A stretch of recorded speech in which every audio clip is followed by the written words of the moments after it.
and it reminded me of something that I see sometimes in my classes as well, which is when there's this sort of beating around the bush of something.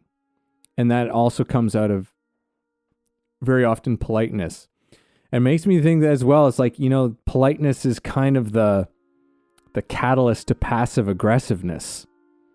Because passive aggressiveness is this like, is aggression that's dressed up as in a suit or a dress or however you want to put it. It's like, but it's got this layer of like being polite on it, but it's just not at all.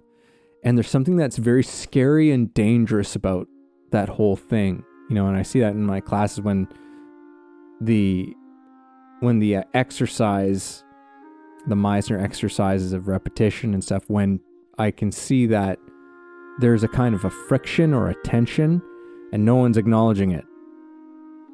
Everyone's just sitting there and trying to find something else to comment on in the exchange that's going on between them. And no one's acknowledging the elephant in the room here. Like it's like, somebody please say this, because it starts to get really dark. Like it's like it actually has this feeling, at least for me, but very often like the other people in the room, like they can all sense it too. It's like, well, what's going on right now? Like there's something really uneasy that's happening, and there's these weird little sort of snipes, and then there's these little sort of like ways that they start treating each other, and it becomes really kind of, it just becomes very dark, right? And it comes out of this sort of beating around the bush, this not just acknowledging the truth of it.